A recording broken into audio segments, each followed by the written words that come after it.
Hello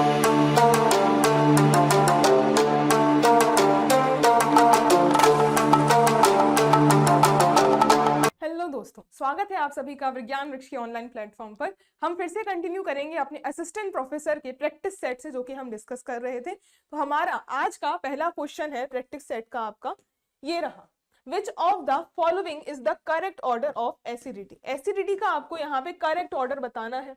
acidity का यानी कि आपके पास इनमें से जो भी आपको यहाँ पे कंपाउंड्स गिवन है उसमें से H+ लॉस करा दो। क्या होता है हमारे पास, एसिड जो है, एसिड जो भी बना उसका आप यहां से H+ का लॉस करा दो तो आपके पास क्या बनता है भाई, कंजुगेट बेस बन जाता है। और कंजुगेट बेस जो आपके पास बना वो आपका जितना ज्यादा स्टेबल होता है हमारे पास एसिड जो है, उतना ही उसकी एसिडिटी जो है वो ज्यादा रहती है, या फिर आप कह लो आपका स्ट्रॉन्ग एसिड होता है वो। तो यहाँ पर आपके पास क्या क्या गिवन है, आइए देखते हैं। ये रहा आपके पास CH3। इसमें से आप सभी देख सकते हैं कि ये जो है, ये जो कार्बोक्सिल ग्रुप है इसका H+ लॉस कराया गया होगा। अब H+ इसका लॉस कराया जाएगा तो हमारे पास देखो, ये आप यहां से लॉस करवा सकते हो या फिर आप कार्बोक्सिल ग्रुप से। तो आप क्लियरली अगर कार्बोक्सिल ग्रुप है तो उससे ज्यादा एसिडिक तो आपका कोई हाइड्रोजन होगा नहीं।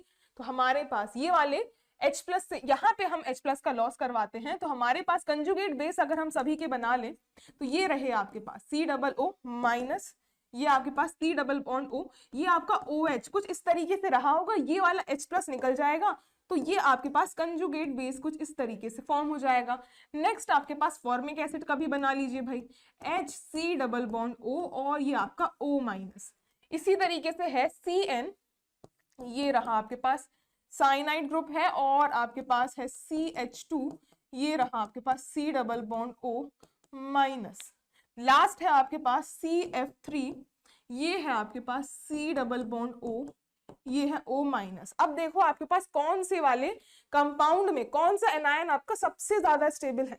तो अगर हम यहाँ पर स्टेबिलिटी ऑफ कंजुगेट बेस देखने जाएं तो क्या ऑर्डर आएगा भाई, देखो ये आपके सारे के सारे नेगेटिव हैं, नेगेटिव यानी कि एनायंस है, और ये इनकी स्टेबिलिटी जो होगी वो क्या होगी आपकी, डायरेक्टली प्रोपोर्शनल होगी आपके पास इलेक्ट्रॉन विथड्रॉइंग ग्रुप के। यानी कि यहाँ पे इलेक्ट्रॉन डेंसिटी ज्यादा है तो जो उनसे इलेक्ट्रॉन डेंसिटी को खींच लेगा, कौन खींचेगा, इलेक्ट्रॉन विथड्रॉइंग ग्रुप खींचेगा।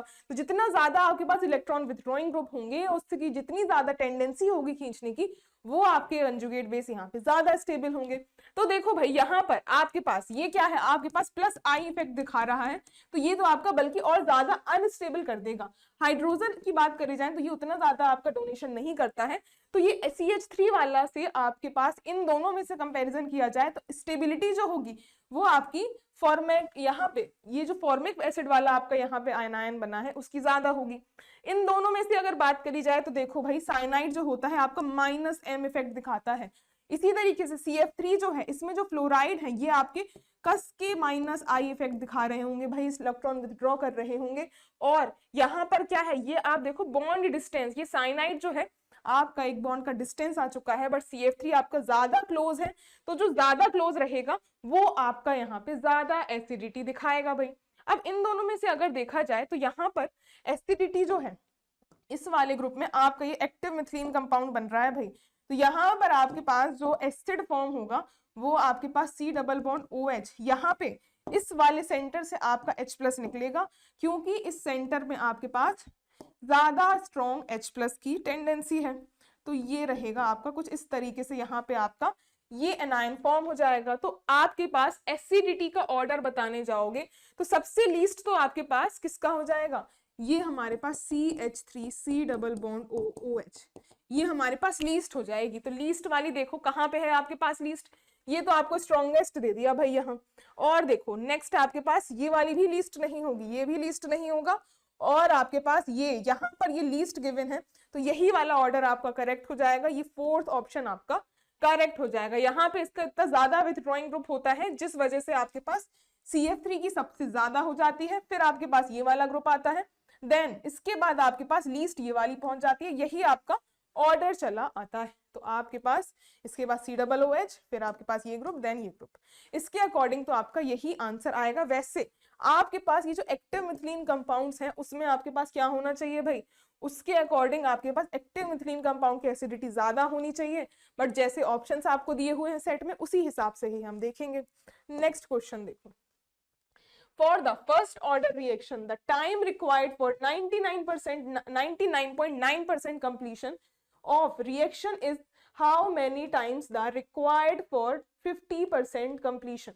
इसमें ये बोला है जैसे आपके पास फर्स्ट ऑर्डर रिएक्शन है, ये रही फर्स्ट ऑर्डर रिएक्शन, तो यहाँ पर जैसे ए जो है इनिशियल कंसंट्रेशन, उसको हाफ होने में जो टाइम लगता है उसे आप टी हाफ कहते हो, वही आपकी 50% है।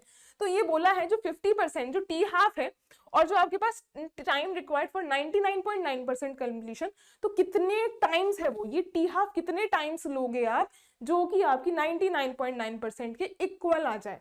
भाई देखो ये आपको कितनी बार चलानी पड़ेगी रिएक्शन, ये आपको फर्दर आप यहाँ पे ए नॉट बाय यहाँ पे ये 2 हो गया, इसका भी हाफ कर दो, एक और टी हाफ हो गई, इसका भी आप एक और टी हाफ ले लोगे तो ए नॉट बाय 8 हो जाएगी। ये आप कंटिन्यू कितने बार कर सकते हो, वो 50%, अगर ये 50% रिएक्शन के लिए अगर आपको टी हाफ टाइम लगता है, तो ये बात आप बिल्कुल ध्यान में रख लो कि भाई आपके पास 99.9% कंप्लीशन के लिए आपको 10 टी हाफ्स लगती हैं, 10 टी हाफ लगती हैं भाई आपको। जैसे आपको यहाँ पर ये एक टी हाफ हो गई, ये 50% रिएक्शन थी, यहाँ पे पहुंचे आप, ये पूरी रिएक्शन क्या हो गई भाई 75% कंप्लीट हो गई, फिर और आगे पहुंचे तो आपके पास 87 पॉइंट समथिंग आपके पास कंप्लीट हो गई, फिर आपके पास और ऐसे बढ़ते जाते हो तो आपके पास 99.9% पहुंचने में आपको ऐसी 10 रिएक्शन करवानी पड़ती हैं, तब जाके आपकी रिएक्शन 99.9% तक कंप्लीट होती है। तो हमें 10 टी हाफ्स रिक्वायर होती हैं, यही पूछा था, 10 टाइम्स आपको चाहिए, 10 टाइम्स। सेकेंड ऑप्शन आपका भाई करेक्ट हो जाएगा यहाँ पे। नेक्स्ट क्वेश्चन देखो, अब नेक्स्ट में आपको for the strong electrolytes NaOH, NaCl and BaCl two the molar conductivities at infinity dilution, आपको वैल्यू दी हुई है किसकी, NaOH, NaCl और BaCl2 के लिए। NaOH के लिए वैल्यू जो है वो हमारे पास, हम डायरेक्ट कर लेते हैं, NaOH की ये वाली हो गई आपकी 248, और आपके पास NaCl की 126 हो गई, और ये आपके पास BaCl2 की ये गिवन है। आपको निकालनी है BaOH का होल ट्वाइस के लिए मोलर कंडक्टिविटी। तो कैसे निकालोगे भाई, ये देखो molar conductivity eight infinity dilution आपको निकालनी है BaCl2 के लिए, तो यहाँ पे आपको एडिशन और रिएक्शन करनी पड़ेगी। आप अगर यहाँ पे देखो जैसे ये NaOH है तो ये Na प्लस और OH माइनस में टूटा होगा। अब आपके पास BaOH की निकालनी है अगर, तो इसमें जहां पे भी बेरियम और हाइड्रोक्साइड है उसको तो आप एडिशन में लोगे और बाकी सभी को नेगेटिव में, और कितने टाइम्स लेना है वो बस आपको यहाँ पे देखना होगा।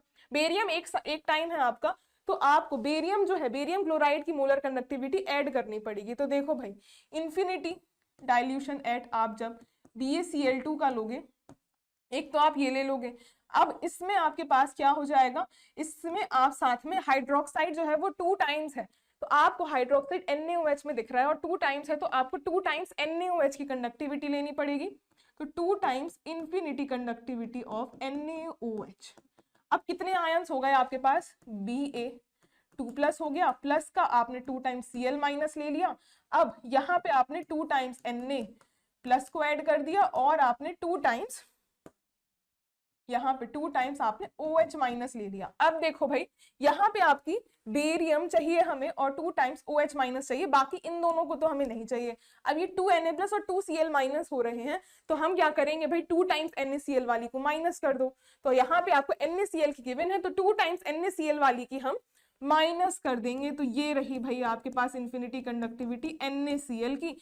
इसमें आप इस वैल्यू को पुट कर दो, सॉल्व कर दो, आंसर आ जाएगा। क्या आएगा भाई आपके पास BaCl2 की क्या है, BaCl2 की आपके पास 280 इंटू 10⁻⁻⁴ ये रही, और आपको 2 टाइम्स NaOH की चाहिए, NaOH की 248 है आपके पास, प्लस का 248.1 इंटू में 10⁻⁻⁴, ये आपको 2 टाइम्स लेनी है।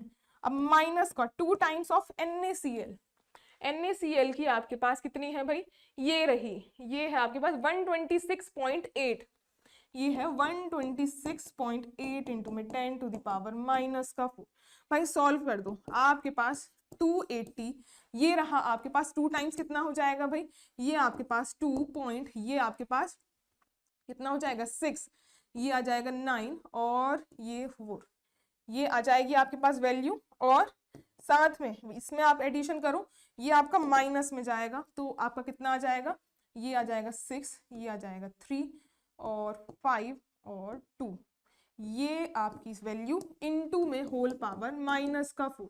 इसको सॉल्व कर दो, क्या आएगा भाई सॉल्व होके आपके पास, ये आ जाएगी 2 6 और आपके पास ये आ जाएगी कितनी, 6 हो गई, ये आ जाएगी 7 और ये आपके पास 7 और ये 5 6 7 776 माइनस का 253.6 इंटू में 10⁻⁻⁴। यूनिट्स आपकी बिल्कुल सेम चली आएंगी, साइमन मीटर स्क्वायर और आपके पास मोल इनवर्स, सेम यूनिट्स आपकी आएंगी।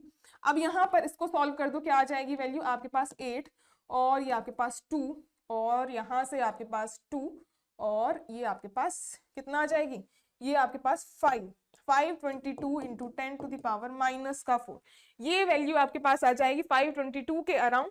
तो ये आपकी सेकंड में मैच कर रही है भाई, सेकंड ही आपका यहाँ से करेक्ट ऑप्शन हो जाएगा। नेक्स्ट क्वेश्चन, नेक्स्ट है द मोलर सॉल्युबिलिटी आपको NiOH का होल ट्वाइस इन, ये आपको NaOH का 1.1 मोलर सॉल्यूशन दिया हुआ है, इसमें आपको सॉल्युबिलिटी निकालिए, molar solubility of NiOH where ionic product of NiOH का होल ट्वाइस इज दिस।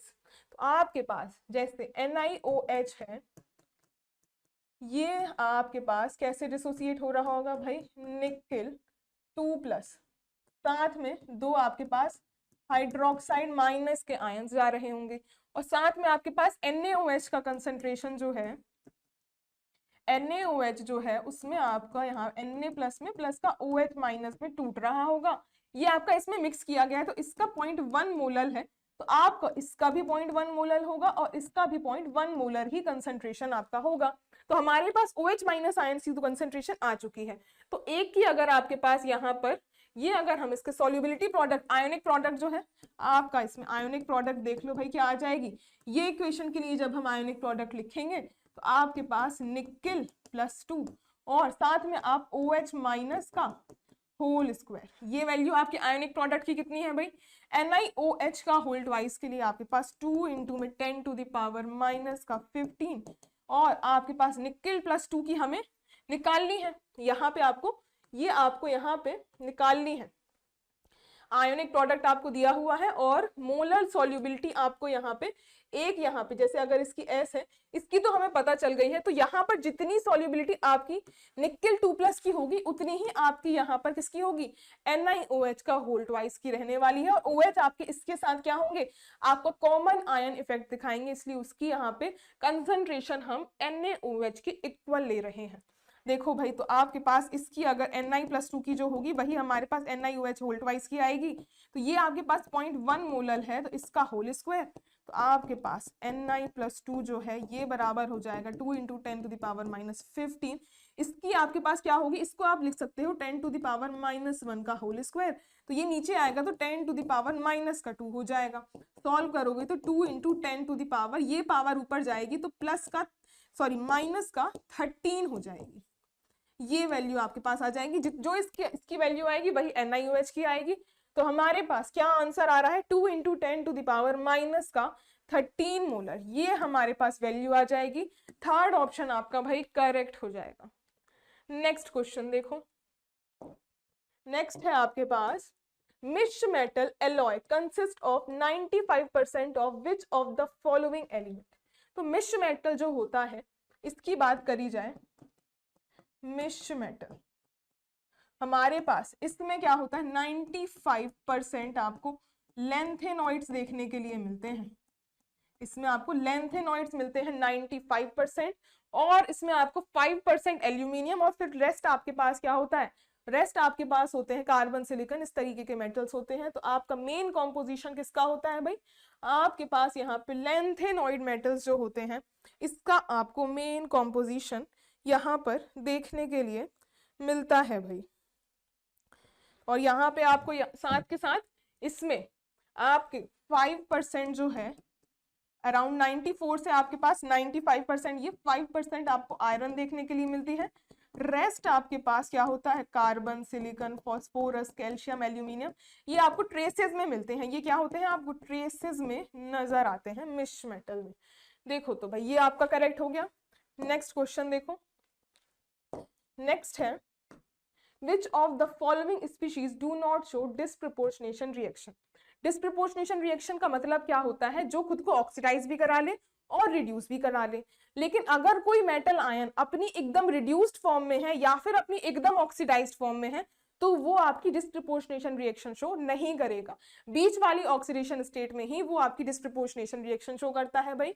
तो देखो सभी मेटल्स में आप जब निकालोगे इनकी ऑक्सीडेशन स्टेट तो ClO4 माइनस में आपके पास क्या होगा, हाईएस्ट होती है आपकी +7, आपका यहाँ पे क्लोरीन ऑक्सीडेशन स्टेट दिखाता है। बाकी देखो यहाँ पे सेकंड वाले में ClO3 माइनस, ClO3 माइनस में आपके पास क्या होगा, एक लोअर स्टेशन ऑक्सीडेशन स्टेट हो जाएगी, तो इसमें आपके पास यहाँ पे +5 ऑक्सीडेशन स्टेट में आ जाता है। बाकी और भी देख लेते हैं, यहाँ पर थर्ड जो है ClO2 माइनस, इसमें आपके पास कितनी आ जाएगी भाई, +3 ऑक्सीडेशन स्टेट निकालोगे क्लोरीन की आ जाएगी। नेक्स्ट देखो फोर्थ वाला ClO माइनस में कितनी आ जाएगी आपकी, इसमें आप निकालोगे तो क्लोरीन आपका +1 ऑक्सीडेशन स्टेट में आएगा। अब यहाँ पर आपके पास क्या होता है, क्लोराइड जो है आपको पता है कि +7 जो है आपके पास मैक्सिमम ऑक्सीडेशन स्टेट होती है, can not oxidise further, can not oxidise further.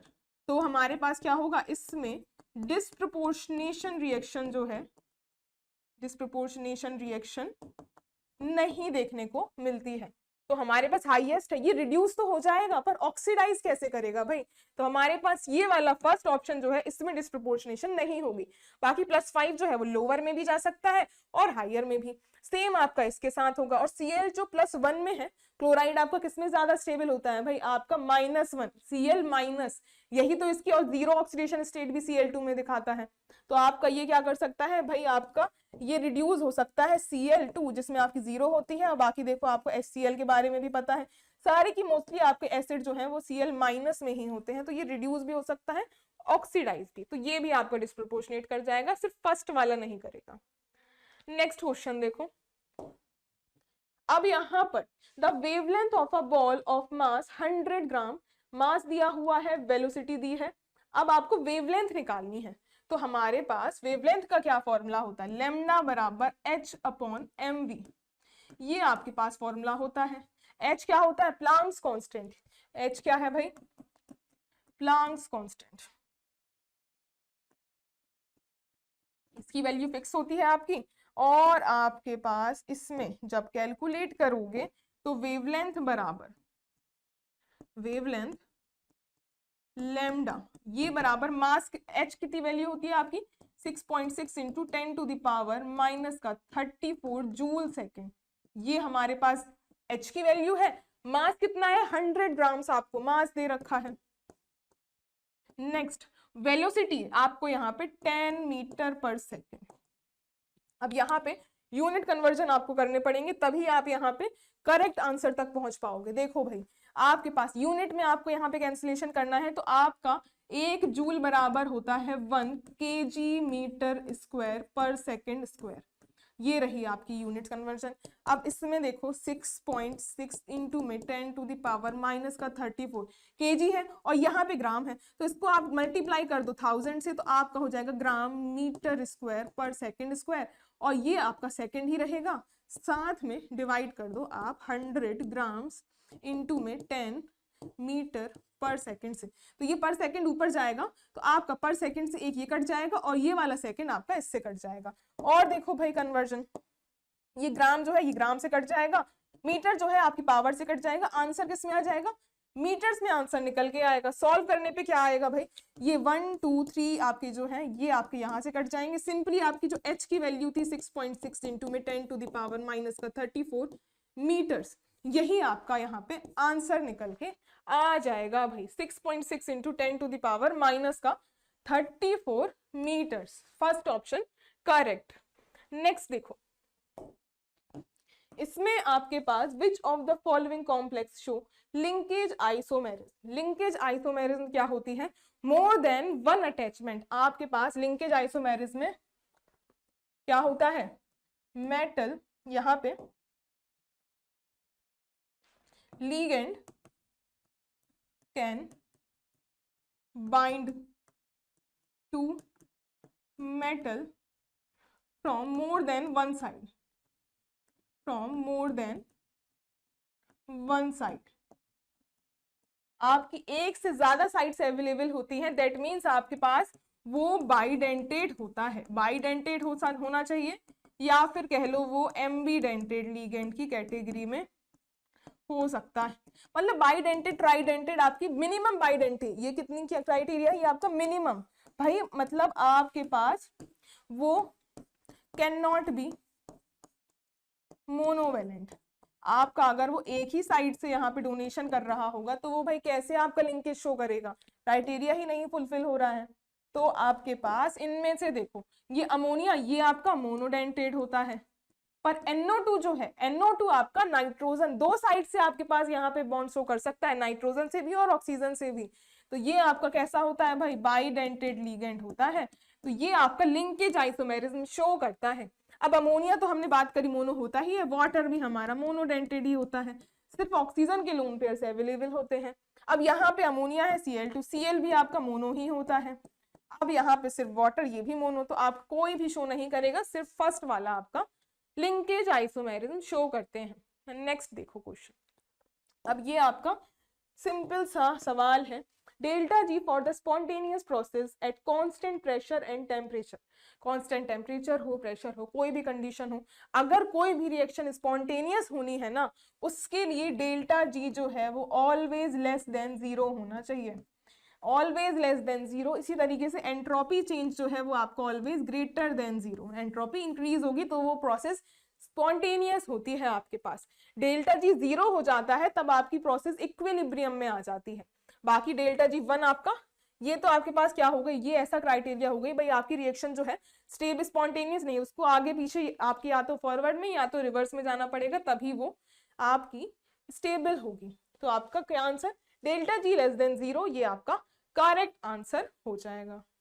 Next देखो, EMF ऑफ द सेल, यहाँ पर ये वाली सेल दी है आपको CD आपके पास यहाँ पे +2, और ये सैचुरेटेड है, ये मेटल इनसॉल्युबल सॉल्ट, और यहाँ पर इसका एनायन भी आपको देखने के लिए मिलेगा, ये आपका मेटल और ये मेटल।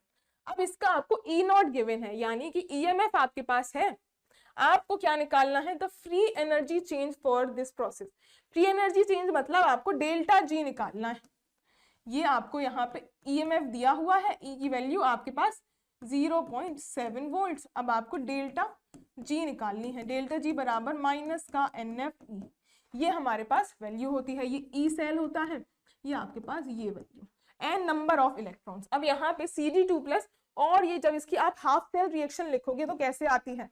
ये ऑक्सीडाइज हो रहा है, वैसे तो आपके पास 2 ही आएगी, यहाँ पे +2 चार्ज है तो 2 ही आएंगे, तो आप कैसे निकालोगे? ये आपका ऑक्सीडाइज हो रहा है, कैडमियम 2+ +2 इलेक्ट्रॉन्स, और ये वाला आपके पास ये Ag क्या है आपके पास? यहाँ पे, यहाँ से आपके पास Ag और Ag प्लस इलेक्ट्रॉन, ये आपके पास रिड्यूस हो रहा है आपके पास Ag में। ये रही आपकी हाफ सेल रिएक्शन, इसमें आपको मल्टीप्लाई बाय 2 कर दोगे तो आपके पास ओवरऑल रिएक्शन आ जाएगी। तो आपके पास नंबर ऑफ इलेक्ट्रॉन्स n की वैल्यू जो है वो 2 निकल के आ जाएगी यहाँ से, तो आपकी n की वैल्यू 2 इंटू में 96500 इंटू में ई सेल है 0.7 वोल्ट, ये आपका नेगेटिव में वैल्यू आ जाएगी। सॉल्व करोगे तो क्या वैल्यू आ रही है भाई आपकी? सॉल्व करके देखो जरा, ये आपके पास सॉल्व करने पे ये वैल्यू आपके पास आ जाएगी 135,100। इतने आपके पास ये जो वैल्यू है किलो, ये आपकी जूल्स में निकल के आती है, ये आपकी जूल्स में आ गई। इसको सॉल्व कर लो, इसको डिवाइड कर दो 1000 से, तो 135.1 किलो जूल ये आपकी आंसर आ जाएगा डेल्टा जी का। नेगेटिव में वैल्यू आएगी, पॉजिटिव तो कट जाएगा, माइनस का 135, फोर्थ ऑप्शन भाई आपका यहाँ से सही जवाब हो जाएगा। नेक्स्ट क्वेश्चन देखो, यहाँ पे hall Harold process is related with metallurgy of which metal. तो हॉल हेरोल्ड प्रोसेस जो है मेटलर्जी का आपसे सवाल है ये, इसमें आपके पास ये एल्यूमिनियम के लिए आपकी यूज होती है, यूज्ड फॉर एल्यूमिनियम, वो भी आपका Al2O3 जो होता है इस ओर से आपके पास इसको एल्यूमिनियम में आपका इसको रिड्यूस किया जाता है, पूरा का इसका कंपार्टमेंट पूरी प्रोसेस होती है। एलिमेंट कौन सा होता है आपका? एल्यूमिनियम। तो भाई आपका फर्स्ट ऑप्शन यहाँ से करेक्ट ऑप्शन हो जाएगा। नेक्स्ट क्वेश्चन, इसमें अब आपको पूछा हुआ है विच of the following statement is correct for emulsion. Emulsion वही आपके पास, इमल्शन से समझ सकते हो आपके पास लिक्विड लिक्विड का मिक्सचर है। इमल्शन में क्या होता है आपके पास, ये डिस्पर्स्ड फेज भी आपके पास लिक्विड होता है और डिस्पर्जन मीडियम जो है वो भी आपके पास लिक्विड होता है। अब ये कह क्या रहा है कि they can be diluted by dispersed liquid. भाई बिल्कुल आप में ज्यादा आप उसमें लिक्विड ऐड कर दो, भाई मिल्क है, मिल्क में आपके पास डिस्पर्स्ड फेज और डिस्पर्जन मीडियम दोनों ही लिक्विड होते हैं। अब उसमें आप और ज्यादा पानी ऐड कर दोगे तो क्या वो डाइल्यूट नहीं हो जाता? भाई बिल्कुल हो जाता है, सभी को पता है ज्यादा पानी डाल दो पानी उसमें आपका मिल्क जो है वो पतला हो जाएगा। तो ये आपका बिल्कुल करेक्ट स्टेटमेंट यहाँ पे हो जाएगा। यहाँ पे आपको करेक्ट स्टेटमेंट यहाँ पे बताना है, they can be diluted by dispersed liquid. भाई आपके पास डिस्पर्स्ड लिक्विड, यहाँ पे डिस्पर्स्ड लिक्विड जो है इस तरीके से आप इमल्शन को डाइल्यूट नहीं कर सकते, ये आपका दूसरे तरीके का है। तो आपका ये इमल्शन के लिए ये वैलिड नहीं है, वो आपका डाइल्यूट तो हो जाएगा पर आपके पास डिस्पर्स्ड लिक्विड से नहीं। यहाँ पे आपका डिस्पर्जन फेज डिस्पर्जन मीडियम की हम बात कर रहे हैं, तो ये आपका स्टेटमेंट तो सही नहीं है। They do not show Brownian movement. भाई आपके पास यहाँ पे ब्राउनियन मूवमेंट हो गया, चाहे आपके पास यहाँ पर देखो कि टिंडल इफेक्ट, दोनों ही चीजें आपके पास ये जो कोलॉइड्स बन जाते हैं ये क्या होते हैं भाई, कोलॉइड की तरह ये वर्क करते हैं और ये आपके पास क्या हो जाते हैं भाई, कोलॉइड। और कोलॉइड तो आपके ब्राउनियन मूवमेंट और आपके टिंडल इफेक्ट दोनों ही शो करते हैं। तो आपके पास दे डू नॉट शो, तो डू नॉट शो तो भाई आपका गलत यहाँ पे आंसर हो जाएगा, ये तो आपका गलत हो गया। नेक्स्ट देखो, दे can be broken into constituents bye centrifugation. भाई बिल्कुल सही बात है, अगर आप उसमें उसके अलग अलग पार्टिकल्स में वो टूट जाते हैं, सेंट्रीफ्यूगेशन करवा दो, चाहे हीटिंग कर दो, चाहे फ्रीज कर दो, इन सारी प्रोसेस से दे can be broken into the constituent आपके अपने अपने पार्टिकल्स में। तो थर्ड ऑप्शन आपका करेक्ट हो जाएगा, ये भी आपका इनकरेक्ट है। चलिए भाई नेक्स्ट क्वेश्चन देखिए। अब यहाँ पे correct order for the first ionisation energy among the following आपको बताना है। फर्स्ट आयनाइजेशन का ऑर्डर आपके पास कार्बन, नाइट्रोजन, ऑक्सीजन और fluorine. Carbon, nitrogen, oxygen, fluorine. भाई बिल्कुल सिंपल सा ट्रेंड है भाई, लेफ्ट टू राइट मूव करने पर आपके पास फर्स्ट आयनाइजेशन एनर्जी क्या करती है, इंक्रीज करती है। अब फ्लोरीन है हमारे पास, इसकी सबसे ज्यादा हो जाएगी। अब नाइट्रोजन क्या होता है भाई, हाफ फिल्ड होता है, जिसकी वजह से ये ज्यादा स्टेबल हो जाता है एज कंपेयर टू ऑक्सीजन। तो फिर नाइट्रोजन, फिर ऑक्सीजन और फिर कार्बन, ये ट्रेंड आपका आ जाएगा। बिल्कुल सिंपल है, सभी को पता है इसके बारे में। ये आपका नाइट्रोजन सबसे ज्यादा रहेगा, ये सॉरी फ्लोरीन आपका सबसे ज्यादा, नाइट्रोजन, ऑक्सीजन और कार्बन। फोर्थ ऑप्शन आपका करेक्ट ऑप्शन हो जाएगा। नेक्स्ट क्वेश्चन देखो, for ideal gas the compressibility factor Z is. तो Z आपके पास जो कंप्रेसिबिलिटी फैक्टर होता है ये बराबर होता है PVM अपॉन में RT, और आइडियल गैसेस के लिए इसकी वैल्यू आपकी बराबर 1K होती है। तो हमारे पास अगर लेस देन 0 हो तो नॉन आइडियल और ग्रेटर देन 0 हो तो भी नॉन आइडियल, जो कि आपका रियल गैस की कैटेगरी में फॉल करता है। तो यहाँ से आपका is equal to 1, second option correct हो जाएगा। Next question, how many ions are produced from the complex. ये कॉम्प्लेक्स है, सॉल्यूशन में डालो कितने आयंस बनेंगे, भाई बड़ा ही आसान सा है। आपके पास कोबाल्ट जो है इसके पास अमोनिया NH3 का होल 6, ये Cl2, ये कॉम्प्लेक्स जो है, ये कॉम्प्लेक्स और ये बाहर वाले आयंस, ये कोऑर्डिनेशन स्फीयर के और ये बाहर वाले ही आयंस टूटते हैं। कोई भी सॉल्वेंट डाल दोगे आपके पास, ये कॉम्प्लेक्स जो है, कॉम्प्लेक्स स्फीयर वाला आपका अलग टूट जाएगा, NH3 का होल 6। ये आपके पास 2Cl है तो ये 2+, साथ में आपके पास 2Cl-, इस तरीके से ब्रेक हो जाएगा। नंबर ऑफ आयंस कितने दिख रहे हैं भाई आपको, क्लियरली आपका ये एक आयन, ये 2 आयन, तो आपके पास ये कितने हो जाएंगे, टोटल नंबर ऑफ आयंस बराबर 3 के बराबर हो जाएंगे आपके। थर्ड ऑप्शन यहाँ से करेक्ट हो जाएगा। Next question, the number of angular nodes for the d orbitals आपको निकालने हैं। एंगुलर नोड क्या होते हैं भाई, आपकी L की वैल्यू, एंगुलर नोड्स बराबर होता है एल, एल की वैल्यू। इसी तरीके से ये तो आपका सिंपल सा क्वेश्चन हो गया। और इसी तरीके से आप रेडियल नोड निकालो, अगर रेडियल नोड पूछा हो उसकी वैल्यू होती है n माइनस एल माइनस 1। ये आपके एंगुलर नोड्स होते हैं।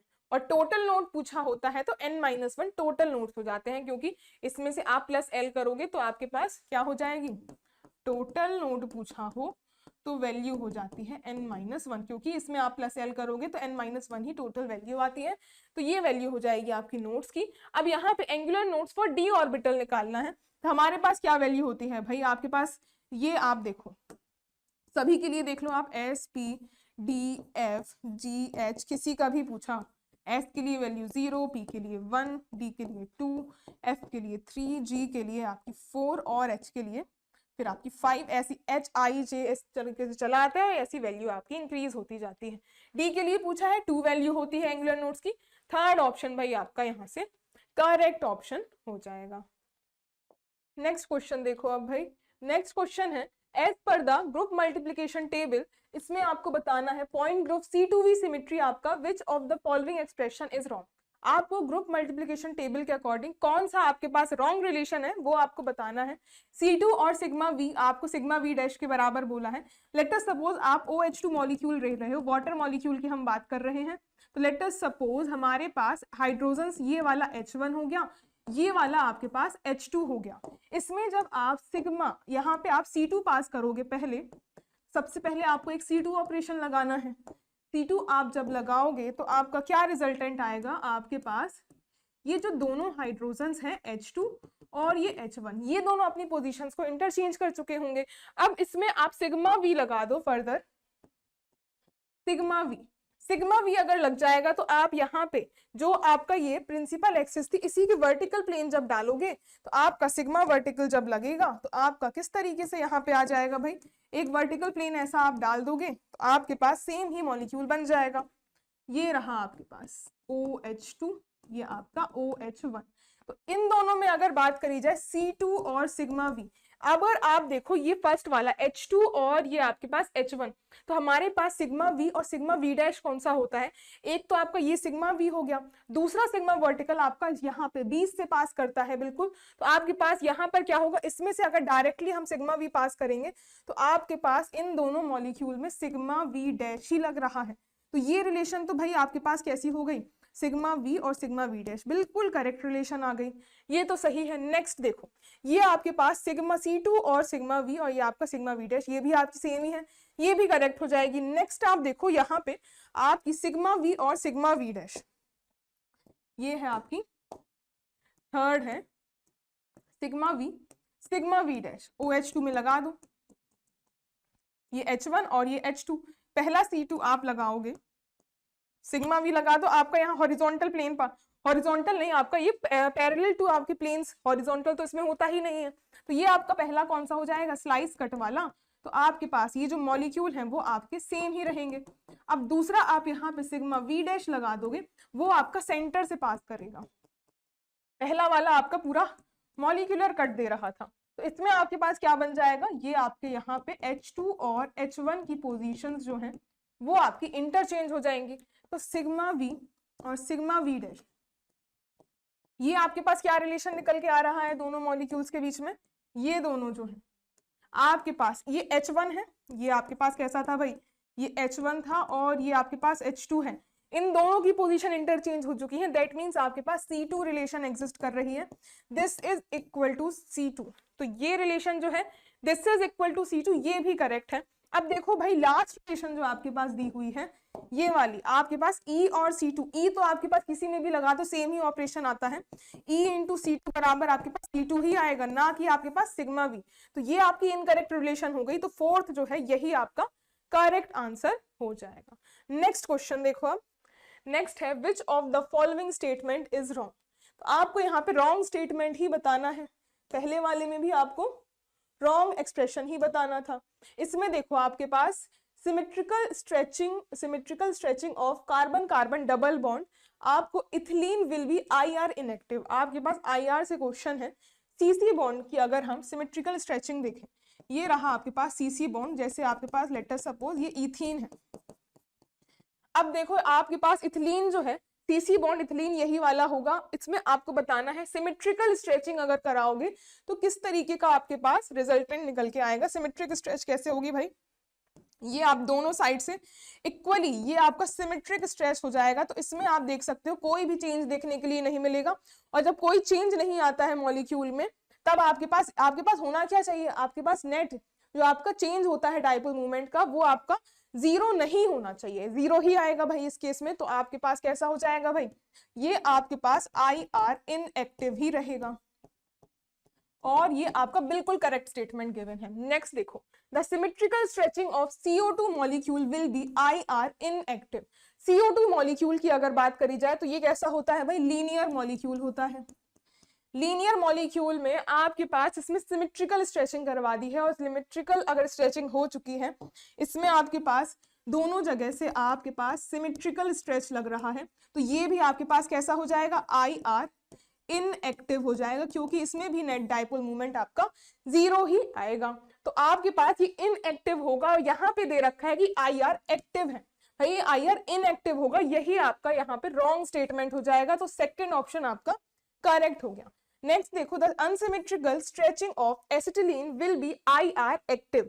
तो यहाँ पे एसिटिलीन जो है, ये हमारे पास एसिटिलीन है, इसमें अगर अनसिमेट्रिकल स्ट्रेचिंग करवाएंगे तो किस तरीके से होगी, ये है आपके पास एसिटिलीन, ये है आपके पास, ये एसिटिलीन नहीं, ये हमारे पास इथिलीन थी, इसमें आपके पास ये ट्रिपल बॉन्ड वाली एसिटिलीन हो जाएगी। इसमें जब आप अनसिमेट्रिकल स्ट्रेच करवाओगे, इसमें अनसिमेट्रिकली यानी कि एक डायरेक्शन में ज्यादा दूसरी डायरेक्शन में कम, इस केस में आपके पास क्या होगा, आपके पास रिजल्टेंट जो है वो आपके पास डाइपोल मूवमेंट आएगा, और आपके पास जो मॉलिक्यूल है वो आपके पास IR एक्टिव हो जाता है। अनसिमेट्रिकल स्ट्रेचिंग जो है आपके पास हमेशा क्या होती है, आपके पास IR एक्टिव देती है, और जो सिमेट्रिकल स्ट्रेच है और लीनियर मॉलिक्यूल है, सिमेट्रिकल मॉलिक्यूल है, उस केस में आपको IR इनएक्टिव ही देखने को मिलेगा। ये IR एक्टिव है, तो ये स्टेटमेंट भी आपका करेक्ट है। नेक्स्ट देखो, all symmetrical molecules are IR inactive. Symmetrical molecules जैसे ये आपका मॉलिक्यूल था, एज इट इज अगर ले लोगे तो वो आपके IR इनएक्टिव ही होंगे। ये भी आपका IR इनएक्टिव था, तो ये भी आपका बिल्कुल करेक्ट स्टेटमेंट हो गया भाई। नेक्स्ट क्वेश्चन देखो, अब ये भी आपका ग्रुप थ्योरी से ही है। Mulliken's rotations for the following irreducible representation. तो यहाँ पे आपको मुलिकन्स रिप्रेजेंटेशन देना है। ये आप कैसे निकालते हो, आपको सिंपली यहाँ पे कैसे देखना है, पहले A B, ये A है और B, A और B कैसे पता करते हो, C2 जो है ये आपके पास CN जो यहाँ पे दे रखी है, प्रिंसिपल एक्सिस जो है ये अगर आपके पास +1 में दे रखी है, दैट मीन्स आपके पास A होगा, और यही अगर आपके पास -1 होती तो आपके पास B नोटेशन होता। अगर आपको यहाँ पे क्या दे रखा है भाई, आपको +1 दे रखा है, तो इससे हमें पता चला कि भाई A हो गया। अब ये जो आपके पास I है, ये आपकी होती है सेंटर ऑफ इन्वर्जन की। अब सेंटर ऑफ इन्वर्जन की बात करें, अगर किसी में आपके I जो है उसके रिस्पेक्ट में सिमेट्रिकल है, दैट मीन्स आपके पास +1 आ रहा है, देन आपके पास क्या होता है, वो आपका G रेड होता है। उसमें कैसा होता है, G रेड, यानी कि इन्वर्जन ऑफ सेंटर प्रेजेंट है तो वो G रेड है। और वही अगर आपके पास -1 आती है तो वो आपके पास अनजीरेड होता है। यहाँ पे क्या है आपके पास -1, दैट मीन्स आपका अनजीरेड हो जाएगा। नेक्स्ट देखो, सिग्मा हॉरिजॉन्टल। सिग्मा हॉरिजॉन्टल जो है, हॉरिजॉन्टल प्लेन अगर आपके पास +1 होता है, उस केस में आपके पास सिंगल डैश आता है, और अगर -1 हो गया तो आपके पास डबल डैश आता है। आपके पास क्या क्या सेट दे रखे हैं, हमारे पास ये A हो गया, -1 है तो आपके पास डबल डैश आ जाएगा। ओवरऑल हमारे पास क्या मॉलिक्यूल की सिमेट्री निकल के आ जाएगी। मुलिकन सिंबल की बात करें तो हमारे पास क्या हो रहा है भाई, A तो रह जाएगा आपका +1 से, और ये आपके पास अनजीरेड हो गया, और डबल डैश, ये हमारा सिंबल जो है निकल कर आ जाएगा, AU डबल डैश। ये आपका सेकेंड ऑप्शन भाई करेक्ट हो गया। नेक्स्ट देखो, इसमें आपके पास क्या है, Which of the following matches point group example is incorrect। यहाँ पे आपको बताना है, ये मैच आपके उसके सामने ही दे रखे, कौन सा मैच जो है वो इनकरेक्टली मैच्ड है। ये आपके पास पॉइंट ग्रुप है, ये आपके मॉलिक्यूल्स हैं। H2O2 की बात करी जाए तो हमारे पास H2O2 का ओपन बुक स्ट्रक्चर होता है। ये कैसा स्ट्रक्चर होता है भाई, ओपन बुक स्ट्रक्चर आपके पास होता है। अब ये आप किस तरीके से ड्रॉ करोगे, ये आपका इस तरीके से ड्रॉ करते हो। इसको अगर बुक में इमेजिन करना चाहो तो बुक के फॉर्म में, जैसे आपके पास इस तरीके से होती है, ये आपकी बुक है और इसी तरीके से ये रही, इसमें आपके पास कुछ इस तरीके से यहाँ पे मॉलिक्यूल्स जो हैं वो आपके प्रेजेंट रहते हैं। ये आपका सेंटर होता है जिसमें आपके ये जो आपकी बुक है कुछ इस तरीके से आप ओपन करते हो, ये सेंटर में आपके पास दोनों ऑक्सीजन और एक और ऊपर नीचे आपके हाइड्रोजन्स प्रेजेंट होते हैं। अब यहाँ पे आप कौन कौन सी एक्सिस पास कर सकते हो, चलो देखो इसमें आपके पास, इसमें अगर हम देख पाए तो आप सिर्फ एक यहाँ पे सेंटर से यहाँ पे आप C2 पास कर सकते हो। ये आप सेंटर से आप क्या कर सकते हो, C2 पास कर सकते हो। और इसमें क्या आपको कोई सिग्मा हॉरिजॉन्टल प्लेन नजर आ रहा है? इसकी परपेंडिकुलर अगर आप सिग्मा हॉरिजॉन्टल डालोगे तो आपका कोई सिग्मा हॉरिजॉन्टल भी नहीं होगा, ना ही आपके पास कोई वर्टिकल प्लेन देखने के लिए मिलेगा। इसमें सिर्फ आपको एक C2 ही नजर आती है। तो हमारे पास इसका पॉइंट ग्रुप जो है वो आपका C2 ही होता है भाई। C2 पॉइंट ग्रुप आपके पास इसमें प्रेजेंट होता है। तो आपको यहाँ पे दे रखा है C2V, तो ये आपका इनकरेक्ट मैच है और आपको यहाँ पे बताना था कौन सा इनकरेक्ट मैच है, तो यही इनकरेक्ट मैच है भाई, फर्स्ट वाला। नेक्स्ट देखो आप बाकी सारे आप चेक कर लो। BF3 की अगर बात करी जाए, BF3 में आपके पास ट्राइगोनल प्लेनर स्ट्रक्चर होता है। ये रहा आपका स्ट्रक्चर, इसमें आपके पास ये तो प्लेनर मॉलिक्यूल है। ये कैसा होता है भाई, प्लेनर मॉलिक्यूल है। तो इसमें जब आप यहाँ पे परपेंडिकुलरली यहाँ पे एक प्लेन डालते हो तो एक तो आपके पास C3 प्रेजेंट होती है परपेंडिकुलर प्लेन में। ये क्योंकि आपके पास सारे के सारे कैसे होते हैं, ये आपके पास 120 डिग्री एंगल में सारे के सारे आपके यहाँ पे प्रेजेंट होते हैं। तो एक तो C3 हो गई।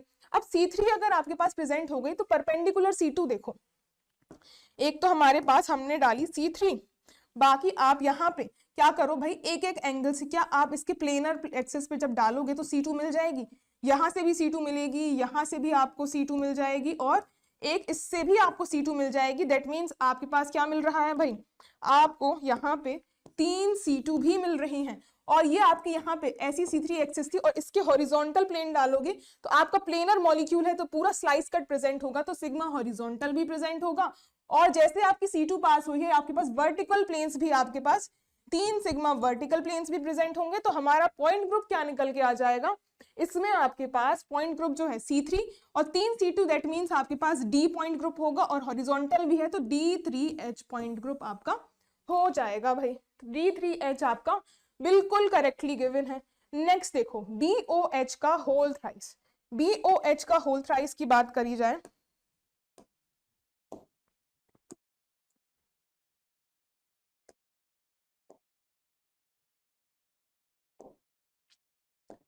ये रहा भाई BOH का होल थ्राइस। ये आपका BF3 के टाइप का ही स्ट्रक्चर होता है, बट आपके पास यहाँ पे क्या डिफरेंस देखने के लिए मिलता है, ये आपके पास OH जो है कुछ इस तरीके से आपका अलाइन रहता है। ये रहा भाई, ये आपके पास BOH का होल थ्राइस हो गया। अब इसमें जैसे कि उसमें आपके पास प्रेजेंट थी, इसमें आपका एक परपेंडिकुलर प्लेन जो है वो C3 तो प्रेजेंट ही होगा। और आप यहाँ पे C2, जब यहाँ पे आप C2 पास करोगे तो आपके पास क्या होगा, यहाँ से आपको क्या मिल जाएंगी भाई, आपके पास ये पहले हम डिलीट कर देते हैं। ये आपके पास नेक्स्ट जो है ये रहा आपके पास, ये आपके पास इसमें जब हम चेक करेंगे एक C3 तो आपके पास प्रेजेंट है भाई। अब इसमें आप यहाँ पे अगर ये इस एंगल से एक OH के साइड से अगर आप C2 डालोगे तो क्या आपके पास C2 प्रेजेंट होगी, ये आपका OH जो है वो आपके पास उस साइड क्या आपके पास इक्वली रिफ्लेक्ट हो रहा है? जी नहीं भाई, आपके पास यहाँ पर C3 तो प्रेजेंट होती है पर आपके पास 3 C2 जो है ये आपके पास जैसी आपकी BF3 में थी वो नहीं प्रेजेंट होती, क्योंकि आपके यहाँ पे जो आपका OH है वो मोनोवेलेंट नहीं है। तो आपके पास C3 प्रेजेंट होगी और आपके पास यहाँ पे सिग्मा हॉरिजॉन्टल भी प्रेजेंट होगा, क्योंकि मॉलिक्यूल तो भाई प्लेनर ही है, ये प्लेनर मॉलिक्यूल है। अब आपके पास सिग्मा H भी प्रेजेंट हो गई तो हमारे पास C3H पॉइंट ग्रुप आपको देखने के लिए मिलता है। तो आपके पास C3H पॉइंट ग्रुप ही यहाँ पे है, तो ये भी आपका भाई करेक्ट मैच हो गया। S8, ये आप यहाँ पे ध्यान से देखो, ये आपका काफी अच्छा सा सवाल है। आपके पास S8 की बात करी जाए, ये है आपके पास फोर्थ वाला। S8 का क्या होता है भाई, क्राउन शेप स्ट्रक्चर होता है, क्राउन शेप होता है। क्राउन शेप कैसे ड्रॉ करोगे, आपके पास कुछ इस तरीके से, ये रहा भाई, ये आपके पास सल्फर जो है कॉर्नर्स पे ये आपका सल्फर, ये वाला और ये 4 सल्फर हो गए। इसी तरीके से ये रहे आपके पास ऊपर 5 सल्फर, ये आपके 4 सल्फर। इसमें आप देखो, आपको यहाँ पे थोड़ा सा ऑब्जर्व करना है। क्या ऑब्जर्व करना है भाई? ये आप यहाँ से ज्यादा अच्छे से ऑब्जर्व करोगे भाई। देखो इसमें आपके पास ये जितने भी आपके पास नीचे अलाइंड है सल्फर, इसको आप देखो, ये आपके पास इस तरीके से ये रहे, ये आपके पास एक ग्रुप बन रहा है। इसी तरीके से सेम आप जो ऊपर आपके पास अलाइन है, ये आपके पास बिल्कुल इस तरीके से आपका क्या बन रहा है, एक स्क्वायर नीचे बन रहा है और एक आपके पास अबव द प्लेन। तो इसको आप ध्यान से देखो, ये आपके पास किस तरीके से हो जाएगा। इसको जब आप देखोगे तो एक हमारे पास कुछ इस तरीके से है और उसी के जस्ट अबव आपके पास कैसा है, ये आपका स्टैगर्ड पोजीशन में है। ये आपके पास कैसा है भाई, स्टैगर्ड पोजीशन में है। एक आपका इस तरीके से जो एक दूसरे के ऊपर आपके अलाइन होते हैं, और जब आपके पास इस तरीके से स्टैगर्ड कॉन्फॉर्मेशन बनता है, ये क्या बन रहा है भाई, स्टैगर्ड आपके पास कॉन्फॉर्मेशन बन रहा है। तो स्टैगर्ड में आपके पास ये 4 सेंटर है, तो आपके पास इसमें होगा क्या, आपके पास C4 प्रेजेंट होगी। और इसमें आपके पास क्या, स्टैगर्ड वाले केस में आपके पास DN कौन सा ग्रुप होता है भाई, DND ग्रुप होता है। किसके केस में, आपके पास स्टैगर्ड कन्फर्मेशन के। और यहाँ पे आपके पास प्रिंसिपल एक्सिस C4 है, तो आपके पास D4 और D ये आपका इसमें पॉइंट ग्रुप हो जाएगा। और वही अगर आपके पास जब भी कभी एक्लिप्स्ड कन्फर्मेशन होती है, तो एक्लिप्स्ड वाले केस में आपके पास DN और V ये आपके पास पॉइंट ग्रुप प्रेजेंट होता है भाई। तो यहाँ पे आपके पास ये कौन सा हो गया, ये आपका DNV नहीं, ये आपका DNH पॉइंट ग्रुप होता है। तो आपके पास क्या आंसर आ जाएगा भाई, ये आपका D4D, यही आपके पास बिल्कुल करेक्टली मैच्ड है। तो हमारे पास सिर्फ फर्स्ट वाला जो है वो ही आपका इनकरेक्ट मैच था। क्यों था, क्योंकि उसमें सिर्फ C2 ही प्रेजेंट थी, बाकी सबके भी आपके आई होप क्लियर हो चुके होंगे। नेक्स्ट क्वेश्चन देखो, नेक्स्ट है, in the mass spectroscopy the peak utilised to know the molecular weight of the molecule is called as. तो हमारे पास जो peak utilise to the molecular weight की अगर बात करी जाए, तो वहां पे मॉलिक्यूलर आयन पीक होता है, जो कि आपके पास यहाँ पे बताता है क्या, कि आपके पास कितना मॉलिक्यूलर वेट होगा। मॉलिक्यूलर आयन पीक से आपके पास पता चलता है। बेस पीक जो होती है ये आपके पास किसकी होती है, ये आपके पास हाईएस्ट रिलेटिव मॉलिक्यूलर पीक, यानी कि जो आपका बिगेस्ट फ्रेगमेंट होता है, बिगेस्ट मॉलिक्यूलर मास का फ्रेगमेंट, उसको आप कहते हो बेस पीक। और M+1 और M+2 पीक की बात करी जाए, तो ये आपके पास जो भी आइसोटोप्स प्रेजेंट होते हैं जिनका +1 या फिर +2 मॉलिक्यूलर वेट होता है, वो आपकी बहुत ही ज्यादा क्या होती है, बहुत ही नैरो पीक्स होती हैं, बहुत ही कम अमाउंट में आपको दिखती हैं, ये वो वाली होती है। मॉलिक्यूलर वेट आपका मॉलिक्यूलर आयन पीक से देखते हो। नेक्स्ट क्वेश्चन आपके पास है, how many fundamental vibrations are present possible for CO2 molecule. Vibrational modes आपको निकालने हैं एक तरीके से यहाँ पे। तो CO2 की बात करी जाए तो ये कैसा होता है भाई, हमने देखा था कि आपके पास लीनियर मॉलिक्यूल होता है, और लीनियर मॉलिक्यूल्स के लिए आपके पास वाइब्रेशनल यहाँ पे वाइब्रेशनल डिग्री ऑफ फ्रीडम आप कैसे निकालते हो, वाइब्रेशनल डिग्री ऑफ फ्रीडम का आपके पास फॉर्मूला होता है 3n-5, ये होता है लीनियर के लिए, और वही आपके पास 3n-6 होता है नॉन लीनियर के लिए, ये होता है नॉन लीनियर के लिए। अब देखो आपके पास लीनियर है, n देखो n कितनी है आपके पास, यहाँ पे n की वैल्यू है 3, तो 3 इंटू में 3 माइनस का 5, तो आपके पास 9 माइनस का 5, टोटल आपके पास 4 वाइब्रेशनल मोड्स आ जाएंगे। थर्ड ऑप्शन भाई आपका करेक्ट ऑप्शन हो जाएगा। नेक्स्ट क्वेश्चन देखो, helium rather than nitrogen is sometimes used in the mobile face of gas layer chromatography because. इसमें क्या कह रहा है कि आपका जो हीलियम है वो नाइट्रोजन की जगह आप गैस लेयर क्रोमेटोग्राफी में यूज कर लेते हो। क्यों यूज कर लेते हो, क्योंकि आपके पास हीलियम जो होता है उसकी थर्मल कंडक्टिविटी जो होती है वो बहुत ही ज्यादा होती है, जिस वजह से वो गैस लेयर क्रोमेटोग्राफी में बेनिफिशियल होता है एज कंपेयर टू नाइट्रोजन से भी उसकी थर्मल कंडक्टिविटी ज्यादा होती है। अब देखो क्या क्या ऑप्शन है, it is lighter than nitrogen, भाई ये रीजन नहीं है। इट इज लेस एक्सपेंसिव, ये भी नहीं। Nitrogen has many isotopes, isotopes का भी कोई रीजन नहीं है, it has much higher thermal conductivity than nitrogen, यही हमने डिस्कस किया था, थर्मल इसकी कंडक्टिविटी रीजन होती है। फोर्थ ऑप्शन भाई आपका यहाँ से करेक्ट ऑप्शन हो जाएगा। तो हमने काफी सारे क्वेश्चंस जो है प्रैक्टिस सेट के डिस्कस कर लिए हैं। आई होप्स आपके लिए सेशन जो है बेनिफिशियल रहा होगा। Thank you so much.